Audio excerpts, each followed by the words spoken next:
Hey, I'm Pat B. And I'm Adam Willis. And you're listening to the Geek Down here on WEMF Radio. Hey, fly off in all directions. Listening to the Geek Down. Whoa, are we getting an echo? Hold on a second, mate. Let me check myself in. Better. Okay. Only hearing one voice now in my head. Welcome to another episode of Geek Down here on WEMF. I am Pat B.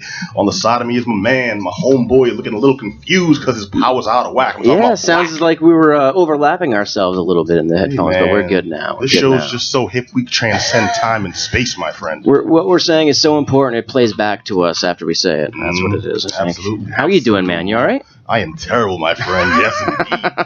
No, I spent most of last week bedridden. Yeah, you're not feeling it, man. You're not feeling it. You all right now, though? You look good. Absolutely. You know, you're upright anyways. It's not like the elephant man walking in the room, you know? This is my support structure, ladies. Hey, I'm saying, I'm supporting you right now. I'm saying you look all right. You look good, man. Killing me, y'all. For those of you that can't see and aren't watching us on the Twitch stream, I'm broadcasting from my iron lung. But yeah, we are broadcasting live on Twitch. If you're not checking us out, you should be at twitch.tv/thegeekdown. And also, we can hear us live on WMFradio.com/live. But eventually we'll upload to the page there as well. But in the house, I need to introduce our illustrious guests. I'll look across the table at the always well-informed, the always kawaii, Amy McCaw. Hello. Hello. Hello. And, of course, the engineer, very official, keeping us looking amazing, always diligent on the job, always spiky and pasty. I'm talking, of course, about Just Johnny. Yep. Hey. Spiky and pasty. Spiky and pasty, you gotta be. And in the booth there, my main man, DJ Herbie Herb. Hey, guy. Hey, keeping sounding amazing, crisp, delicious, and ultra sexy every week. All right, so like I said, we have an action-packed show for you, dude. We got so much material that's coming out the waz. It's oozing out of orifices. Yeah, I know. I'm sorry. I'm trying to avoid technical jokes and things because we're talking about anime later on. But yeah, I don't want to get the party. Get them in now. It's okay. I won't make any. You can have them, Pat. It's my gift to you. Okay, thank you. Gifting you with the tentacle puns, just like dripping. Okay, stop. I'll stop. Sorry. No, let's jump right into it, dude. We have a serious bit of information I want to actually have a back and forth with because I'm familiar with PewDiePie. You guys familiar with PewDiePie in the house? No. Yeah. Tragically. Oh, okay. I mean. All right. Well, most of us are in the know. Johnny, you want to break down who PewDiePie is for Adam? Sure.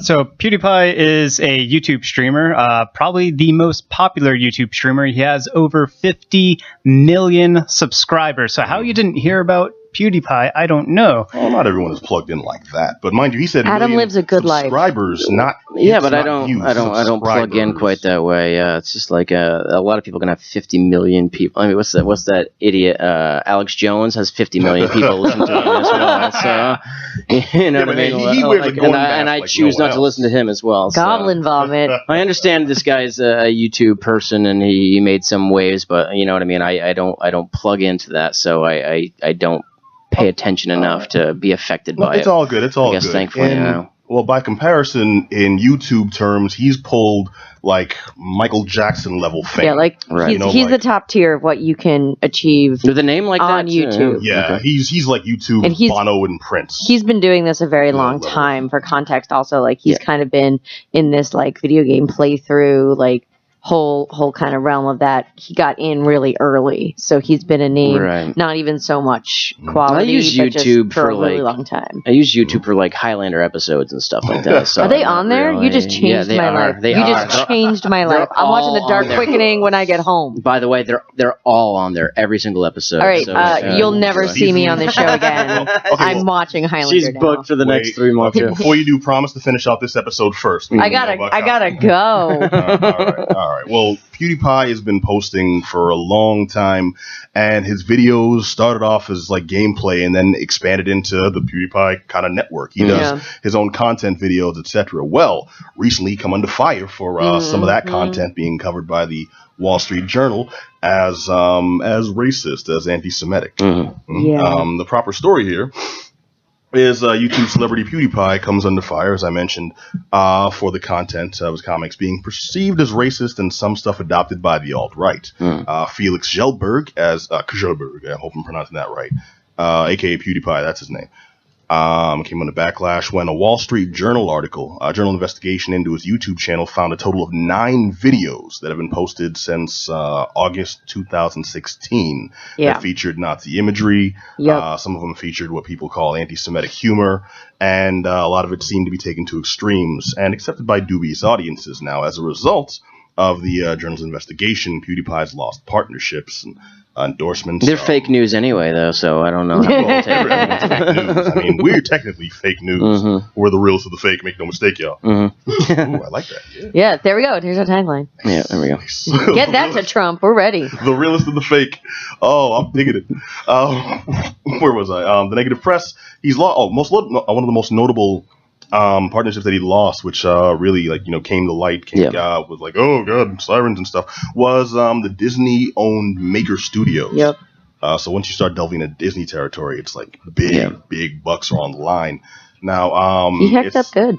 Well, he did, but also keep in mind, this has spawned a tidal wave of support from other YouTube celebrities that support him, that say, oh, wait, what's up? Well, I'll let you finish. Well, I'm just emphasizing that it's not just the journal and media outlets saying this guy's a racist, he's a Nazi, we should cut him off and stuff. It's also been a lot of his friends and other YouTube, other streamers in general, supporting him, coming out and saying this was content that was taken out of context. I've watched this content. Mm-hmm.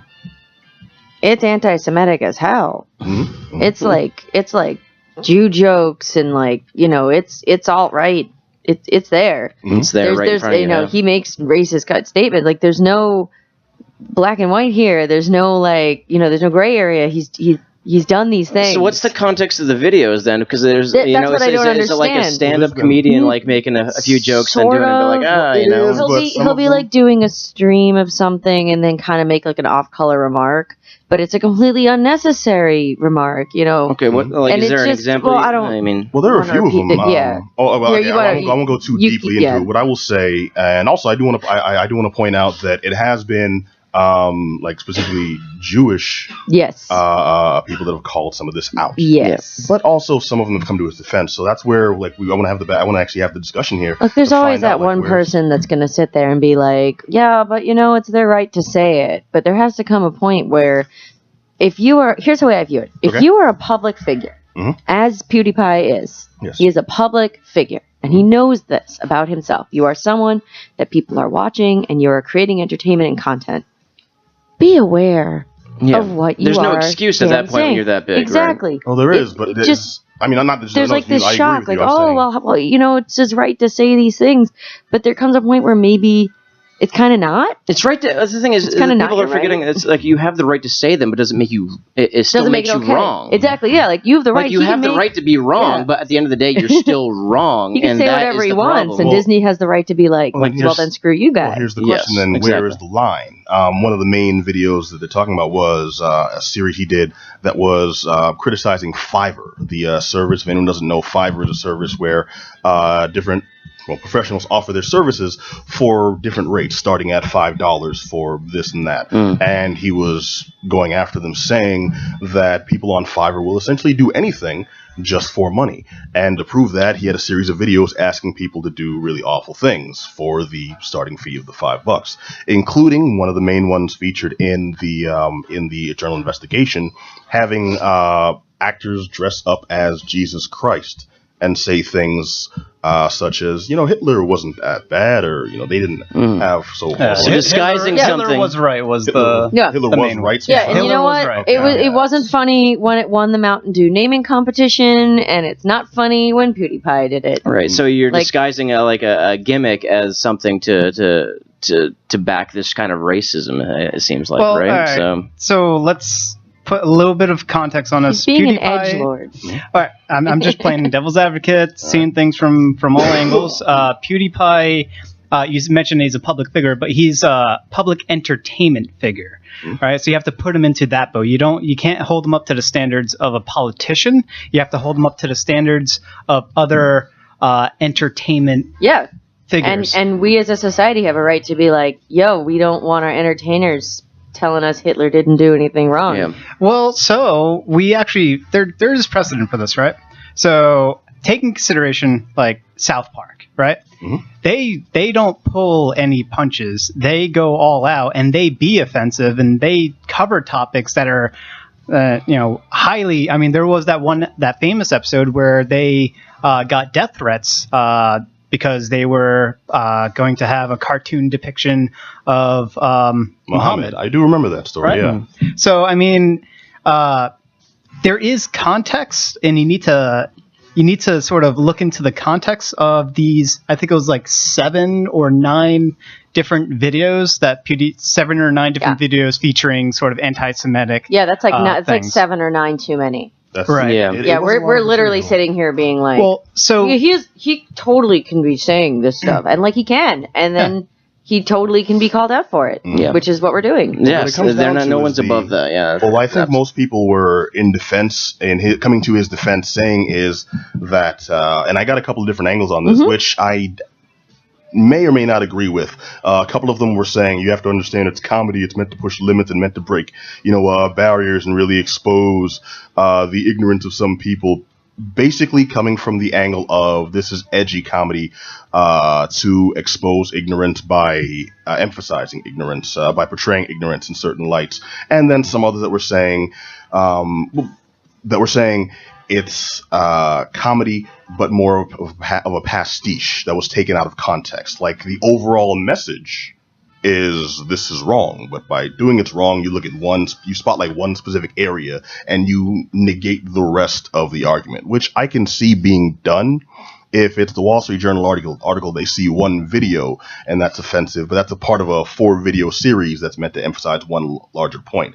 I think he screwed up royal here, but I'm not sure if that makes him a racist as much as it might just make him an idiot. I was going to say, it makes him an idiot. Yeah. It makes him a dum-dum. I think we all collectively agree it wasn't the smartest thing I don't necessarily think this man is like a hardcore anti-Semite racist or whatever. He's just a moron for saying these things. Yeah. Right. Well, all right. So there is some degree of libel that's sort of happening here because part of the videos that were featured, they were segmented and handpicked to show what I think it was the Washington Post or Wall Street Journal. Wall Street Journal, that they wanted people to see, right?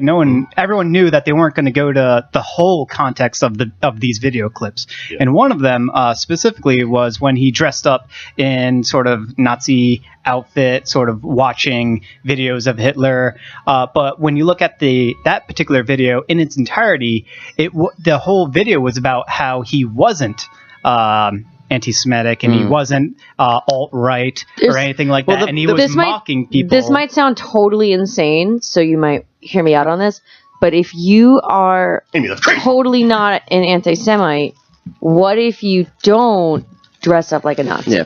See, the problem is that it's coming out now, and now there's crazy. This culture now of like when there's a lot of anti-Semitism going on right now. There's a lot of just like things that are passing for normal, and that it shouldn't be allowed. You know what I mean? With this administration and everything that's happening, it's a very troubling time. So for this to come out now, it just seems everyone's kind of had enough of it. Yeah, that's a very good way to put it. And then there's no real there's no gray area anymore. It's just like there's this rampant rise in these hate groups and it's Nazis and there's things and people are saying these horrible things and then getting punched in the face on video for doing it. And all this is happening. So this is happening. So this is coming out now. I think everyone's just like super tuned to it and just like really had their fill, where even if it's joking and he doesn't know and he's just dumb, it's just people have had enough. And then they're not wrong in having enough of that. I hate to throw out the concept of certain audiences are being overly sensitive, but when you're on the opposite side of that and it's like you can't even make a joke, and this is, I guess, kind of a devil's advocate argument. You can make a lot of jokes not in a Nazi uniform. Yeah. Yes, exactly. That's kind of where my point is. That you can make a lot of jokes not dressed up. It reminds me of Andrew Dice Clay when he was on SNL in the '90s, and he was such a heated figure then for his comedy and for his misogyny and people. And there was actually a cast member who refused to do the show because he was the host, and now she walked off the show and she was eventually let go. But like his defense was like, listen, I'm a character on TV, just like you play a character every Saturday night on TV. And of course, he wasn't walking around abusing women like that, but like some of his comedy, which wasn't going to be brought on the show, but like his comedy was that. Well, yeah, and people were right to be someone like people had a right to be offended, though. You know what I mean? And they have a right to do what they want, but like. Well, the line there, that's where the line there gets blurred, and like someone at PewDiePie's level has to realize, and you know what sucks? I like PewDiePie's material. Like, I didn't at first. It was actually, we talked about it a lot on the show years ago, that I thought this was, we talked about it. I really thought he'd been coming into his own the last couple of years. Yeah. I found him a little It's just crazy that you guys know so much about him. I have no idea who this guy is, because I would never follow a guy named PewDiePie. To be fair, it's a really big niche thing. Yeah, like, this is not like he's some overall entertainer. It's very much focused on, like, at the beginning, like, video game playthroughs and kind of commentary on nerd culture in, like, a very niche area. I got you. The thing is, he won me over, over time. Like, this is somebody who I realized, no, it's more than I originally thought, and changed my opinion to become somebody who actually likes PewDiePie's material. And then he took a 180.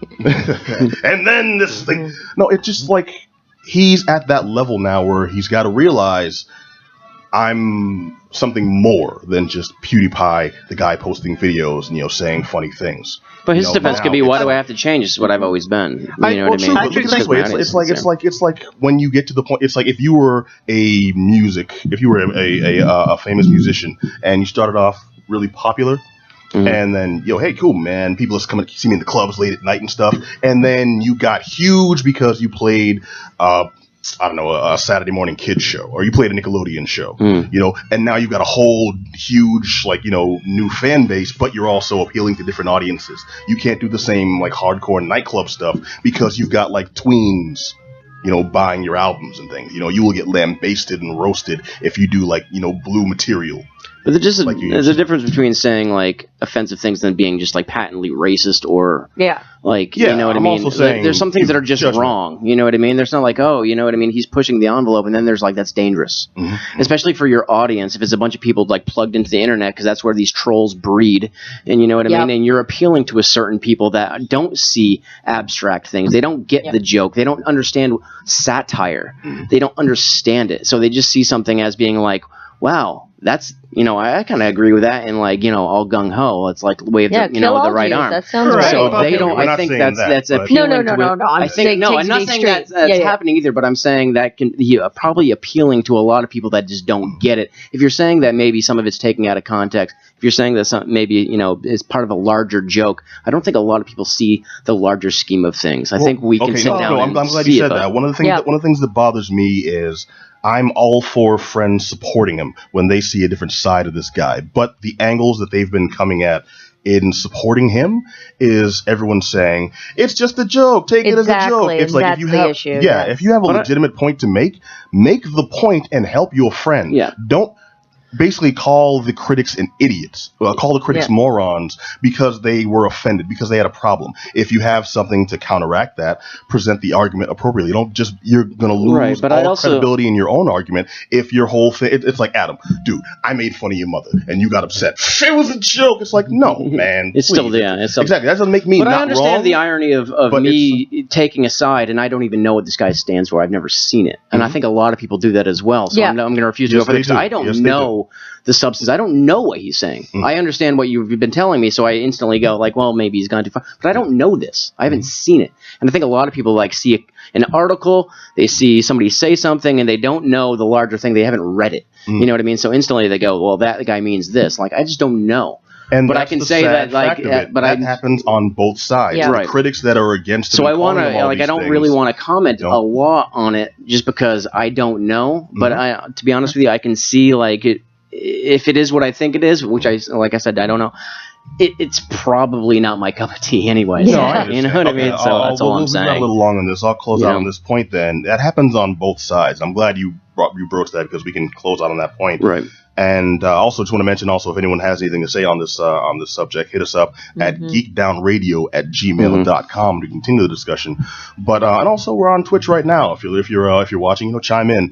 But that happens on both sides. People that are intimately familiar with the material go, yeah, I've seen all these videos. There's no reason for anyone to get offended. Blah, blah, blah, blah, blah. I know where it's coming from, etc. Without considering the fact that you are the target audience for all this humor, and you are deeply ingrained in a niche.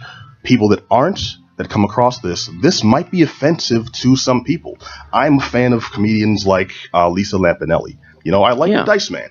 They say some of the most offensive but you can stuff, honestly say that's like, holy crap, that is not okay sometimes. Yes. You know what I mean? You have to have that area in yourself that go, some things are too far, and it doesn't have to be for you. You can still like something, but you can, like, the gestalt, the whole, like, you have to have that. And a really big problem these days is that if you call someone out and you're just saying, hey, man, that was a little too much, you then have the trolls rising from their internet sewers to kind of flood you. Everyone's all in. They push their chips all in the center. Yep. As soon as they get like, hey, I think that. And it's like everyone goes super defensive, super picking a side, and there's no middle ground anymore. Yeah. There's no, like, maybe they messed something up and somebody says, like, hey, man, you went too far. And that person's like, I'm the same way, though.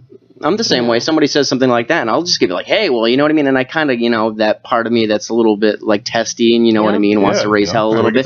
And I'll stab suckers just like, bam, but I'll go after. Mean? I told you, I gave you the correct change. What you mean?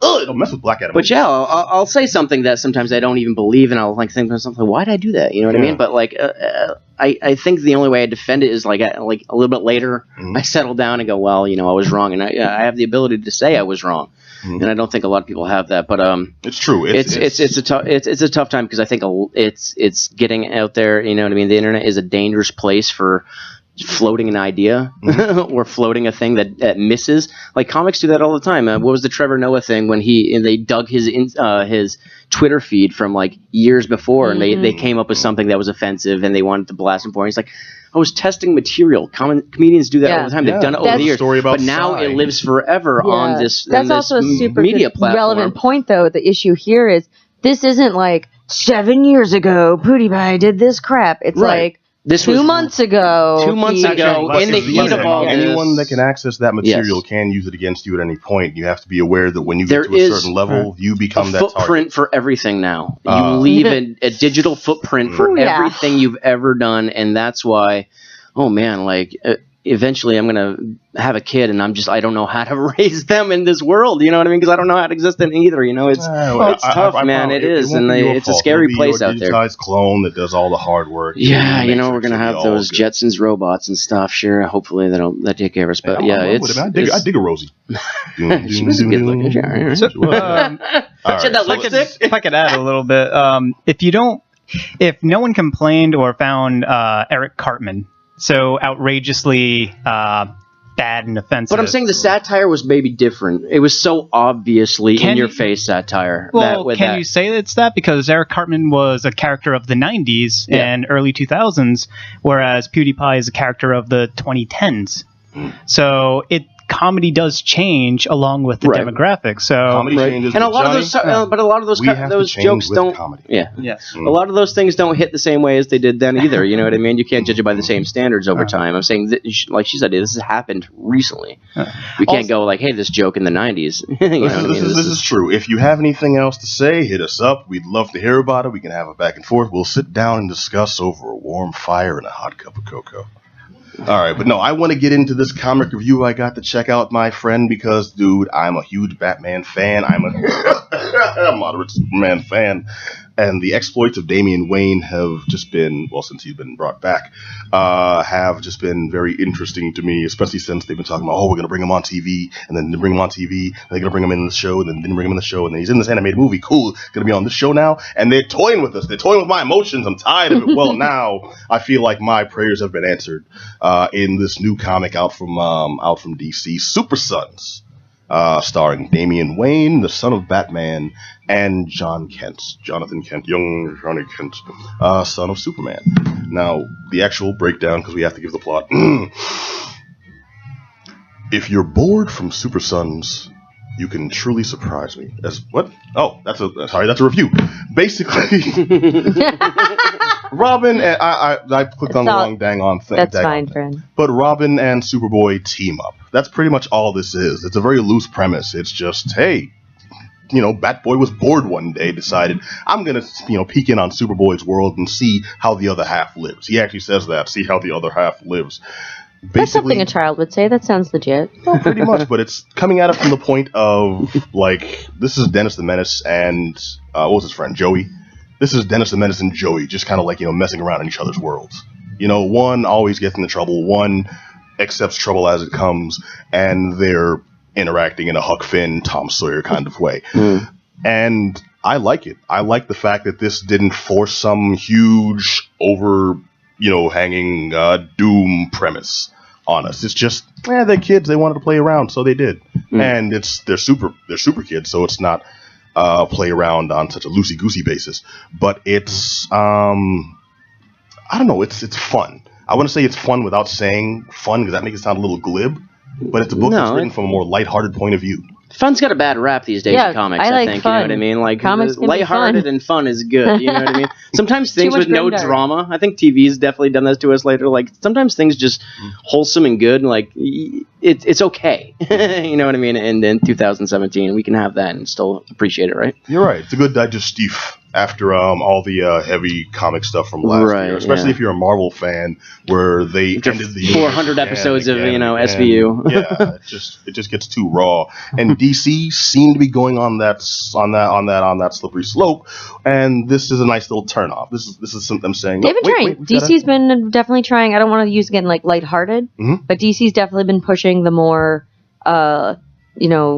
just light storyline. I think they're trying to get away from that darkness. You know what I mean? I confess I only really read limited things, but I've been following John Constantine Hellblazer. Oh my god! And it's really good. And it's not, it's obviously not the old one. We're not going to go on a tangent about a different comic, but just saying that it's a very good example of keeping it more lighthearted, cheeky, while still delivering interesting storylines. Whereas, you go back even 5 years ago, DC was very and now grit teeth, man pain is coming for the... It's like, who are you? And then Swamp Thing is sad. Swamp Thing is crying. It's like, what about Batman? He's got a mysterious past. What about Swamp Thing? He's got a mysterious past. What about Superman? He died and now he's back, but he's got a mysterious past. He just broke up with his girlfriend and he hates you. Yeah, exactly. Seriously, and God forbid those offshoot books. Wildstorm? Who are they? I know their past. Well, this one has gone out of its way to emphasize the similarities of the kids to their parents in a, I don't know, James Bond Jr. type of way. It's like Batman. Well, think about it this way: Batman's very educated and super skilled and all this stuff, and very sure of himself. And Damian's kind of a douche, but he's the young version of that. He's like, I know everything. How Batman's son would be too in real life. This one starts off with him kind of hijacking the school bus, John Kent's school bus, just because he can. So he drives the kids to school. He's 13 years old, but he's like, so I can drive. Name of Jonathan tells 5, so I drove the bus. Take that. Wow, what? Huh? What? How? Huh? That's a kid thing. That's something small. They wrote that into the book part of the story, and it's fun to read. I had a good time reading this. I really enjoyed how they went into the character personalities. They're really emphasizing the differences in the way Damian Wayne would approach situations to how Jonathan Kent approaches situations. It's also very... If you're relatively familiar with the characters of Superman, the characters of Batman, you can kind of see what they're going to do with these two kids, but it still doesn't take away from the reading experience. I love the story so far. I also really like the artwork. It's very vibrant. It's bright. It's not doing that whole dichotomy of anytime you see Robin on screen, it's dark. Anytime you see Superboy, it's light.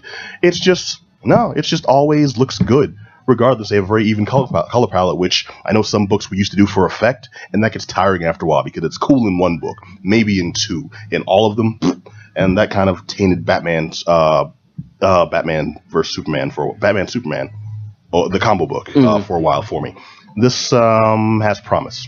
Okay, I highly recommend it. Nice. As of right now, it is Super Sons by come on, don't fail me now. It is Super Sons by people from DC Comics. That dude in the guy. Yeah. Oh, Tomasi. Thank you. It is Super Sons by Richard Tomasi. Dude, check it out. I recommend this. All right. I will, actually. Oh, thank you. But Adam, you, my man, I'm jealous, dude. You got to check out the Oscar-nominated. And I try to check these out every year. It's around this time. The Coolidge, in particular, does the collection of Oscar-nominated short films. They do the live action and they do the animated short films that come out every year. And I got to see the live action this past week, which is great. All the collected short films that have been nominated for the Oscar this past year, and it's a really, really good bunch of movies that came out this year. Last year's it was a little too heavy. Everything last year seemed to be like, there was like this immigrant struggle and like these wars, and it was just like really like overbearing. You're like, you get out after like 2.5 hours, and you're like, wow, like I don't really feel good about myself. But there was the 5 short films that came out this year, and it was a really good collection from all around the world, where it was just like you got a really good feel for each country, and it was uplifting and at the same time like serious in a lot of them.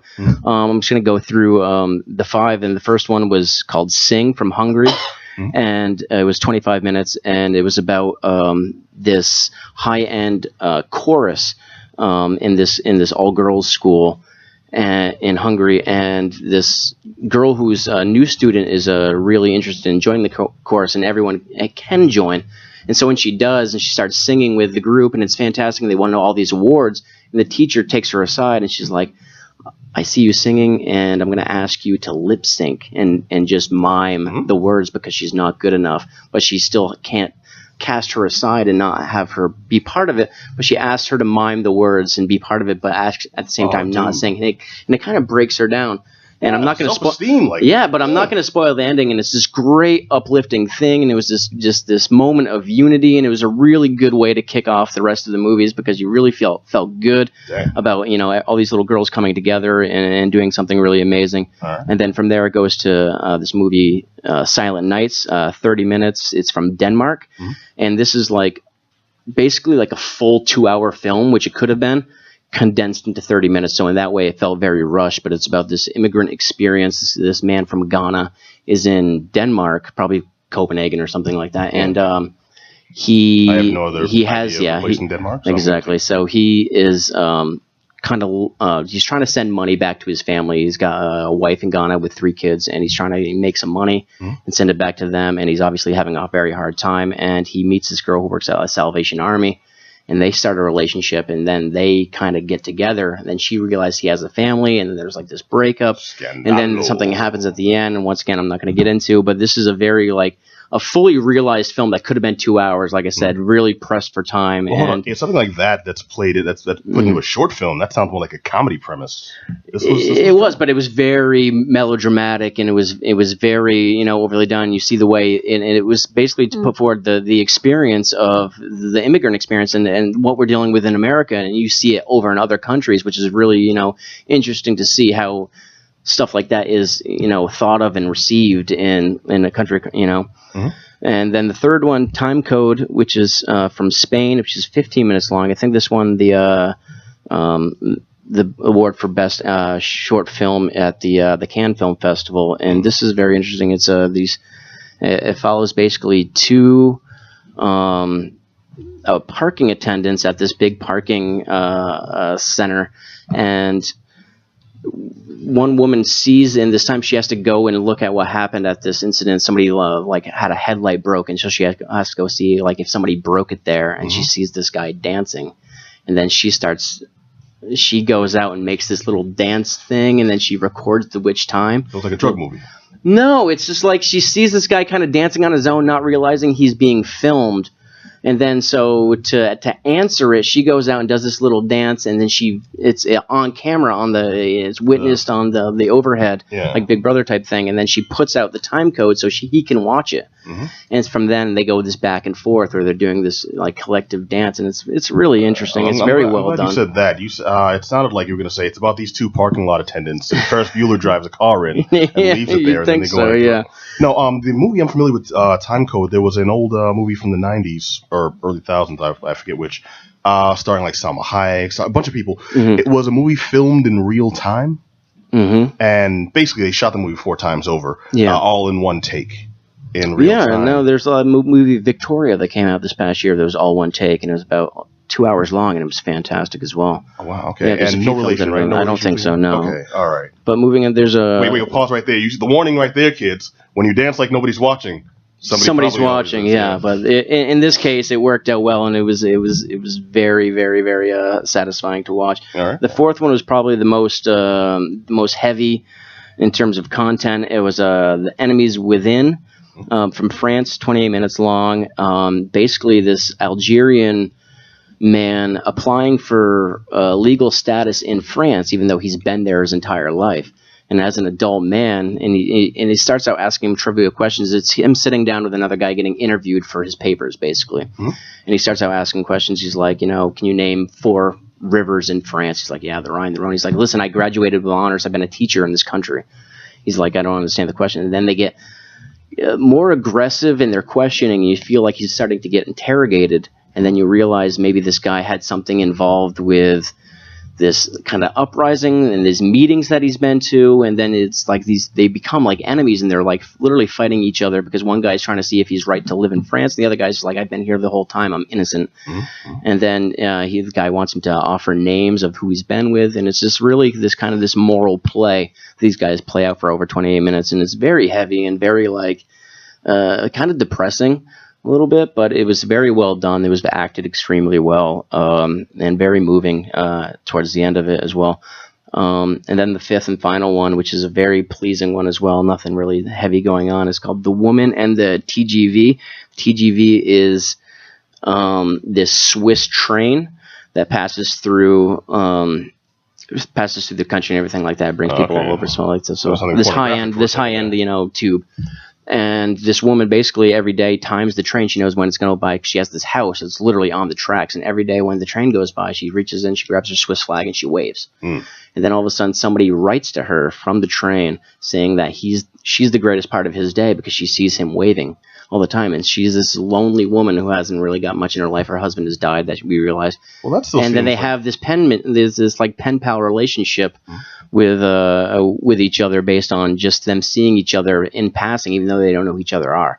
And it's very like wholesome, very positive, and it's a very good way to send out all these movies. But as a collection, watching them, it's a very it's an up and down experience. And I thought that the collection of the short films were so strong this year, and it was done very well. So in terms of who might take home the prize of the best live action short film, I'm lost. I don't know, but it's great. Parking Lot Dance, I think.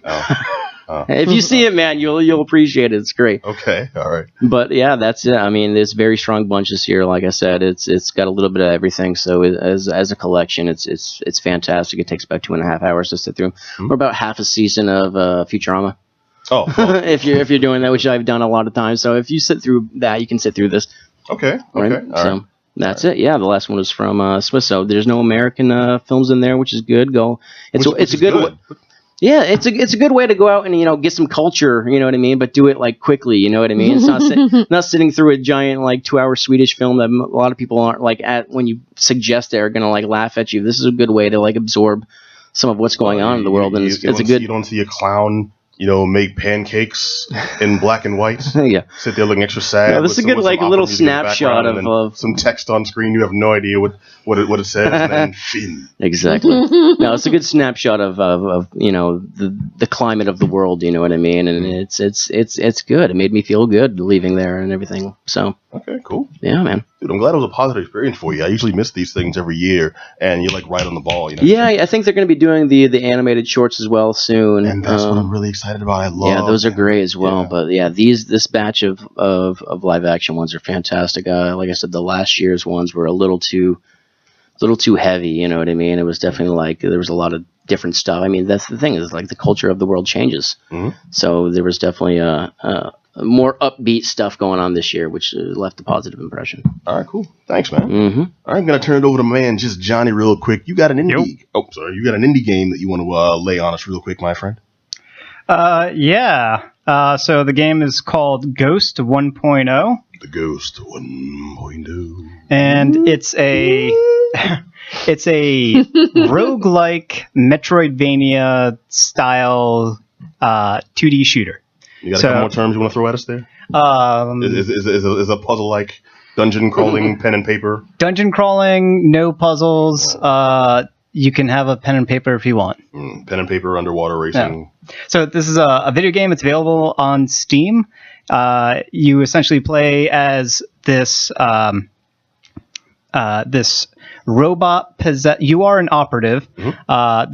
And you're all right. So you're playing as the robot that this operative is controlling, and the operative remotely controls this robot and goes around infiltrating this floating station in space that is responsible for manufacturing all of the robots. Think like iRobot. You're like a drone strike leader type character. So you're a covert op, and your job, you're hired by these other two sort of nerdy programmer dudes. Yes. You're hired by them to infiltrate and sabotage what's going on at the station. And sabotage is a loose term. They're sort of figuring it out as you go through.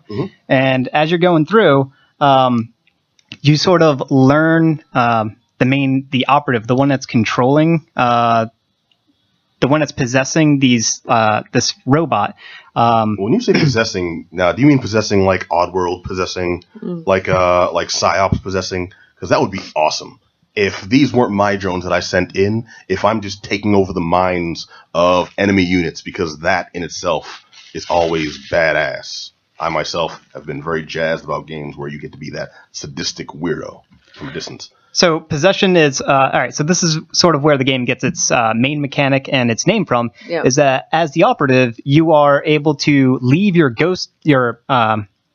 leave your android body and then go into sort of a ghost form, but it's sort of like matrixy, sort of you are like a bunch of like bits, but you're in the shape of a ghost. Like a techno ghost. Okay. Yeah, exactly. Techno-ghost. And you're able to sort of fly around this infrastructure and then possess other robots that are in the infrastructure, whether they be worker robots or security robots that are sort of there to kill anyone that's infiltrating or anything like that. Okay. So you're able to go around and possess other robots and sort of forcibly trigger other security systems that are going into place, all the while figuring out the story of who you are, because you slowly realize that your own character doesn't realize who she is, and that sort of ties into the overall plot, which is also the plot of why the other two main characters that hired you, why they have you in there as well. They don't really know, but everyone sort of collectively figures it out as it goes. But essentially it's a 2D platformer, and I would it's a 2D highs and lows, man, because I'm jazzed. It's a 2D platformer, but dude, you offered up the term possession. Yeah. Yes. Ghosts. So And it doesn't other than the possession mechanic, it doesn't do anything that's too different from what you've seen in other games, but it as that big giant jungle of words that I sort of came up with, it does have a lot of elements of a lot of other games, and it sort of borrows all of these things and puts it together into its own game to make itself. And it does it pretty well. It has very intricate mechanics, especially with the roguelike stuff. So every time you're going through, you're getting unique drops and unique power-ups that you're collecting off of enemies that you kill, or from whenever a security alarm triggers, you kill all the enemies in the room, and then you get a bunch of presents and power-ups as a reward. But what happens when you die is that all of your power-ups drop at that spot. Okay. So then you resurrect, and the resurrection is actually kind of cool because you're playing as a robot. The resurrection is a 3D printer. So it's that I had to give my hats off to them for figuring that one out.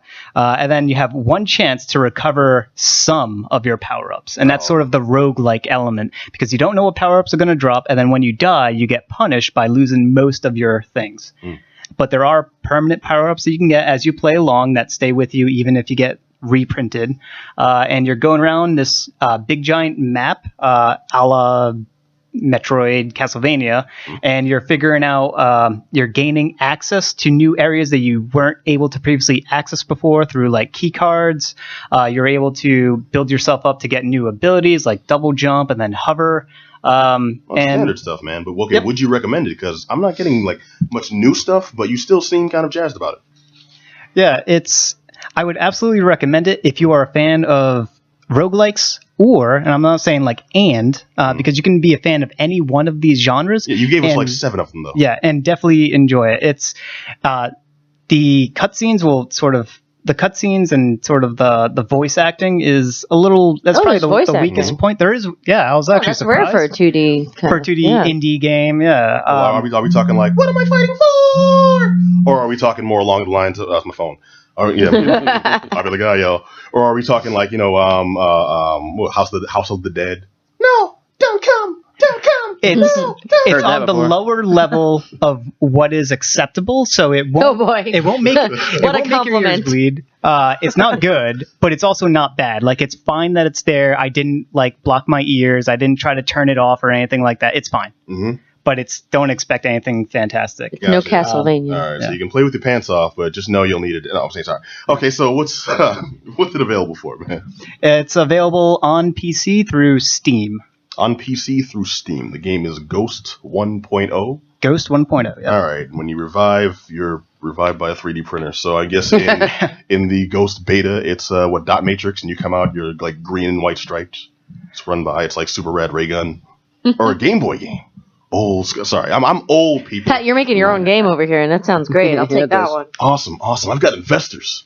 All right, well, what you just heard right there belongs to Mix Macabre, who's going to give us the latest and greatest info on 2017's Katsucon. Katsucon, my favorite convention all year. Dun, dun, dun. Is it? I always look forward to Katsucon. It's at the Gaylord National Harbor, which has a beautiful. I know you do this every year, Pat. I got mine out last year. I worked it out. Single year, I come back from Katsucon and I say I went to the Gaylord National Harbor, and Pat, just so you know, Pat, it was at the Gaylord National Harbor, and it was extremely double plus gay this year because for those who are not hip to the anime zeitgeist, Yuri on Ice came out this year. Oh yeah, and it is a how do I put this? A gay ice skating anime. Mm-hmm. And it's not just like the implied yaoi those gay. It's like gangster pretty. Ice skating animes Exactly. I believe you've explained this before, and I was absolutely fascinated at that time too. Ice skating anime. No, it's really good anime. But we did explain. There were a lot of them. At the mention of the Gaylord National, I probably laughed like couldn't breathe. So for those who don't know but have ever seen cosplayer photos in front of a gazebo, this is the infamous gazebo convention with an atrium hall. This year we were blessed with wonderful weather. Oh my God. I mean, Katsucon is often plagued by blizzard travel days. You know, one year, I think it was 2013, our car spun out. We almost did Mega's crazy times. But this year everything was like 60 degrees. It was beautiful. But the convention itself is one of the larger ones. I don't remember the exact attendance, but it's in like the upper thousands. Like nothing like Anime Boston is starting to hit the 20,000 mark. Katsucon's probably like maybe 10,000 maximum, maybe more toward 8,000. But that's a good. That's what you want, though, right? It's getting there a little bit too. Oh yeah, then you get Anime Boston's ridiculous these days, and then you have Otakon, the like white whale of East Coast conventions.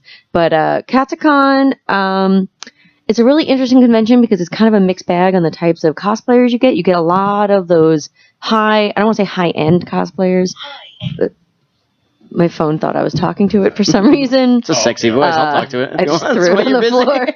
For those watching us, I just threw my phone on the floor so that my phone would not use my full name that I told it to call me. Oh, wow. Now I want to listen to that one later. But anyway. I think we're just being haunted by the Ghost 1.0. Yeah, Ghost 1.0 set my Siri off.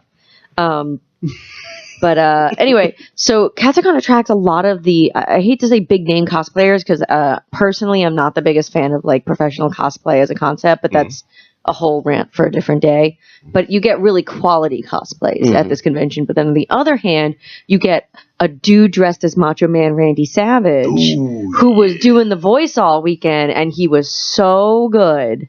And then my personal favorite thing that happened all weekend, I want to give a shout out to the Party Wizard Squad. A shout out?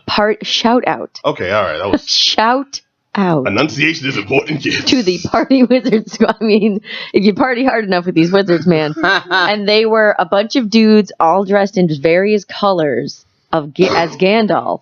with staffs made of beer cans that lit up on the end, and they just kept speaking in a wizardly voice. Party and, wizards, I like you know, Nice. they would like, someone would come up to them and be like, yo, can I get a picture with you? And they'd be like, yes. And they'd all put like those like the shades with the slats on it on, like party shades. Yes, yes. Be like, you come to us now at the turn of the party. Like, you know, they get into an elevator, one of them would yell, fly, you fools. And they'd all Formerly slat shades, now known as the Kanye's. Yeah, it was the Kanye's, all right. But it was just, they were really great. And that's the kind of stuff that Katsucon really breeds, this great culture of, you know, really like incredible Overwatch cosplayers. I saw insane Overwatch cosplayers. There was a Junkrat there that their hair lit up like it looked like it was on fire.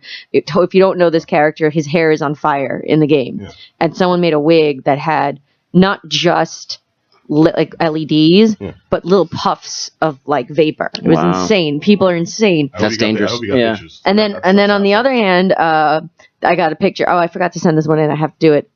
Evil Kermit. For those who don't know that meme, it's you know, saying you shouldn't do something, and then Evil Kermit says to you, you know, do it. Yes. But I actually went up to him and I was like, "Hey, buddy, can I take your picture? I don't want to interrupt you." And he goes, "No, interrupt me." And it was just so good, like just such a quality convention. And the location is at the Gaylord National Harbor. For those who don't know, that's outside DC, about 15 minutes, and it's this insane, almost like La La Land place of. There's the giant hotel. There's a couple other hotels nearby. There's a lot of places to eat, a lot of great places for photo shoots. And the convention itself, while not technically a 24-hour con in the sense of like MagFest, which has things running 24/7, they do have panels that run very, very late. There's a really good dance.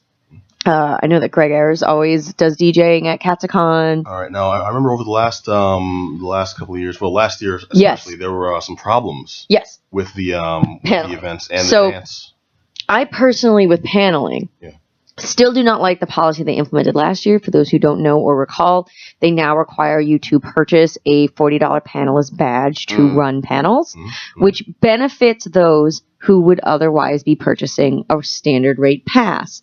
But I think it's absurd that they still require members of the press or members of the dealer's room or artist alley who are already paying. Now, those people are already paying to be there. A vendor or an artist alley participant have purchased their table space. They still need a $40 badge. So it's unfortunate that I've stopped bringing my Girls Guide to Hentai panel to this convention. But at the same time, it now affords me more availability to attend different things. Right. And as for the dance, but the hentai goes wanting. The hentai never goes wanting. Don't worry. All right. I actually one of the first times ever I had someone ask to take a selfie with me for having dubbed a hentai.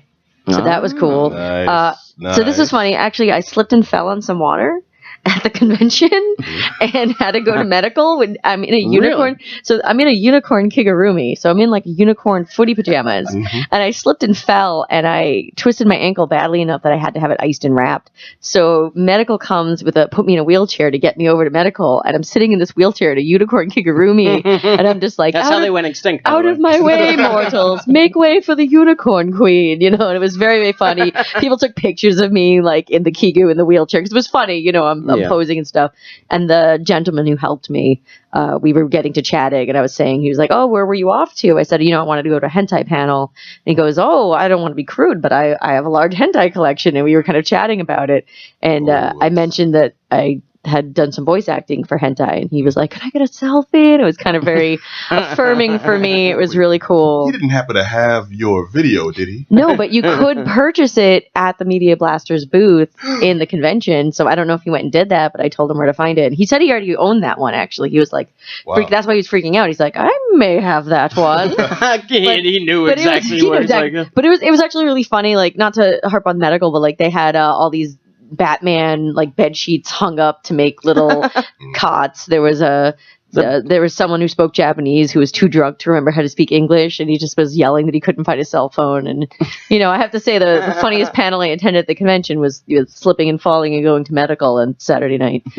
But no, they have really interesting stuff. I went to a couple different meetups. I just want to pause real quick. You know that guy's dressing as you next year. I can only hope because it's a pink nurse uniform. So God bless you, sir. Nice. But there were some really great meetups. I walked past the Borderlands meetup because I had a couple of friends that were cosplaying from that, and they're just crazy. For those who don't know, Borderlands, all the characters are cel shaded, and people, another thing that people would do is like Archer cosplay. They do this for, and they would draw the cel shading onto themselves, and it was just really, really well done. I tried that. That's really hard too. So yeah, one of the best things I saw all week on Sunday on my way out, there was somebody dressed as Aku from Samurai Jack, and he was like 14 feet tall. Back too, and it's I know, gonna be in so March. Good. Samurai Jack coming back. I would have done the Scotsman from Samurai Jack. You can do it. Yeah, come to a con, Samurai man. A solid week of like the show's coming back. You gotta help me save my wife. Oh, actually, my wife. On my birthday, Cartoon Network now has. If you go to Cartoon Network's website, they have every episode on there streaming for free. It's so good. They just put that up early in the month. But yeah, one of the best things though is a full size Snorlax with someone in it, like a cosplay. And we will have a picture of this because I took a picture. Okay. And it just was not blocking for real. You could still walk past it, but blocking a door. And people pretending that they couldn't walk past the Snorlax. Wow. And then an Ash walks out and has his little like poke flute.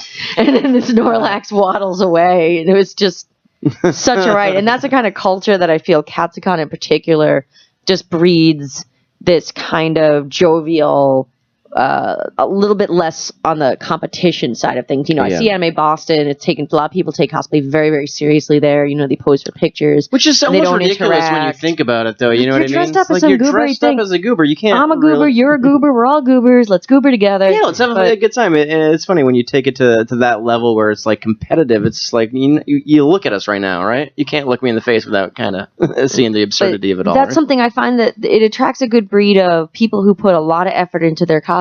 Or there was somebody with I think it was like a printed out picture of Bernie Sanders' head with a little bow on it and in a schoolgirl uniform.